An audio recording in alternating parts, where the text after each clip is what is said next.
نحمده ونصلي على رسوله الكريم اما بعد قال النبي صلی اللہ علیہ وسلم احفظ اللہ یحفظک۔ سامعین محترم، دنیا اور آخرت کی سعادت اور بھلائی اللہ تعالیٰ کے احکامات پہ عمل کرنے پہ ہے، اور اللہ تعالیٰ کے اوامر کو پہچاننا اور اس کے مطابق چلنے پہ ہے۔ یہ جو حدیث جو میں نے آپ کے سامنے پڑھی ہے، یہ تو ویسے تو دو جملے ہیں۔ رسول اللہ صلی اللہ علیہ وسلم نے یہ دو الفاظ، یہ دو جملے بہت ہی قیمتی فرمائے ہیں۔ پہلے جملے میں آپ نے کہا احفظ اللہ، اللہ کے احکامات کی حفاظت کیجئے، یحفظک، اللہ آپ کی حفاظت کرے گا۔ وہ کون سی چیزیں ہیں جن کی شریعت نے زیادہ سے زیادہ حفاظت کرنے کی تلقین کی ہے؟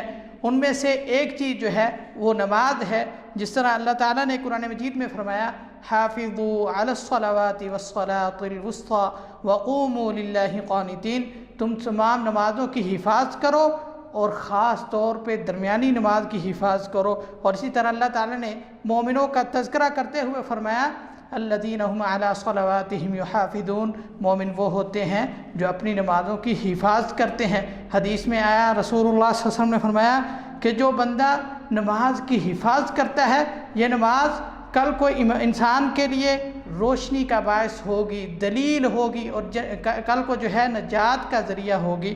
اور جو بندہ اس کی حفاظت نہیں کرے گا، اس کے لیے یہ نہ تو روشنی بنے گی، نہ دلیل بنے گی، نہ ہی نجات کا ذریعہ بنے گی۔ اس طرح وہ چیزیں جن کی حفاظت کا کہا گیا، ان میں سے ایک چیز جو ہے قسموں کی حفاظت ہے۔ اللہ فرماتے ہیں وَاحْفَظُوا أَيْمَانَكُمْ، اپنی قسموں کی تم حفاظت کرو۔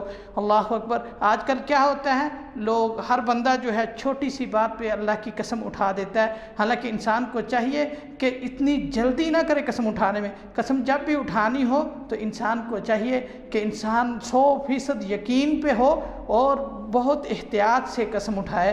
تو قسم اٹھانے کی جو ہے وہ اہمیت اللہ تعالیٰ نے بیان کی ہے۔ اسی طرح وہ چیزیں جن کی اہمیت، جن کی حفاظت کے لیے اللہ تعالیٰ نے کہا ہے، وہ چیز جو ہے شرمگاہ کی حفاظت کرنا ہے۔ انسان کو چاہیے کہ انسان اپنی شرمگاہ کی حفاظت کرے، اپنی زبان کی حفاظت کرے۔ اللہ تعالیٰ نے قرآن مجید میں فرمایا قُلْ لِلْمُؤْمِنِينَ يَغُضُّوا مِنْ أَبْصَارِهِمْ وَيَحْفَظُوا فُرُوجَهُمْ، اے پیارے پیغمبر صلی اللہ علیہ وسلم، مومنوں سے کہہ دیجئے کہ وہ اپنی آنکھوں کو نیچا رکھیں اور اپنی شرمگاہوں کی حفاظت کریں۔ اللہ اکبر۔ یہ وہ چیزیں ہیں جن کی حفاظت کا حکم دیا گیا ہے۔ اور ایک حدیث میں آتا ہے، رسول اللہ صلی اللہ علیہ وسلم نے فرمایا کہ جو مجھے دو چیزوں کی ضمانت دے دے، میں اس کو جنت کی خوشخبری دیتا ہوں، جنت کی ضمانت دیتا ہوں۔ وہ دو چیزیں کون سی ہیں؟ ایک زبان ہے اور دوسری شرمگاہ ہے۔ اللہ اکبر۔ تو جو بندہ اللہ کے احکامات کی حفاظت کرتا ہے، یہ پہلا جملہ ہے۔ اور دوسرا جملہ فرمایا یحفظک، جو بندہ اللہ کے احکامات کی حفاظت کرتا ہے، اللہ تعالیٰ اس کی حفاظت کرتے ہیں۔ فرمایا احفظ اللہ، اللہ کے احکامات کی حفاظت کیجئے، یحفظ، اللہ آپ کی حفاظت کریں گے۔